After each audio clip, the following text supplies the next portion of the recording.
First half మాత్రం చాలా బాగుంది. కామెడీ టైమింగ్ కానీ కానీ. బ్రహ్మానంద గారి క్యారెక్టర్ ఎలా ఉంది అంటే ఒక 5 minutes ఉంటుంది అంతే బ్రహ్మానంద గారి, కానీ చాలా బాగుంది. కామెడీ టైమింగ్ చాలా బాగుంది ప్రభాస్ అన్న. మొత్తానికి కమల్ హాసన్ హైలైట్ అనుకోవచ్చా సినిమాలో? ప్రభాస్ అన్న హైలైట్ అంటే మెయిన్ క్యారెక్టర్ అదే. ఇప్పుడు సెకండ్ హాఫ్ తెలిసి తెలుస్తుంది. ఒక సుప్రీం అని ఒక నేమ్ సెకండ్ హాఫ్లో తెలుస్తుంది కంపల్సరీ కమల్ హాసన్ అని. సస్పెన్స్ లో పెట్టాడు సినిమా మాత్రం కంపల్సరీ. ఎందుకంటే నెక్స్ట్ కల్కి ఊరు అసలు పోతాయి మెయిన్ క్యారెక్టర్ ఊరు. ఆ విజువల్స్ మాత్రం చాలా బాగున్నాయి. ప్రభాస్ కల్కి కాదు అంటున్నారు, మరి కాకపోతే సినిమా హిట్ అయ్యే అవకాశం ఉంటుందా? మీకు చూడలేదు బ్రో, అసలు సినిమా ముందుంది కదా మనకు, క్లైమాక్స్ ముందుంది. మనం చూసి ఇంటర్వల్ బ్యాంక్ ఎట్లా అనిపించింది? చాలా ఉంది. 5 minutes మాత్రం ఊపిడి సార్, చాలా ఊపిడి.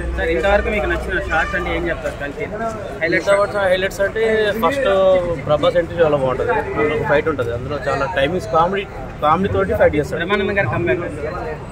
ఒక 10 minutes అంటే 5 minutes అందులో. బుజ్జి ఎంట్రీ ఎట్లా అనిపించింది? బుజ్జి అండ్ ప్రభాస్ ఒకటేసారి ఎంట్రీ ఉంటుంది. ప్రభాస్ గారికి అండ్ బుజ్జిది ఒకటేసారి ఎంట్రీ ఉంటుంది. ఫైట్ తో కలుస్తారు ఎంట్రీ మాత్రం చాలా బాగుంది.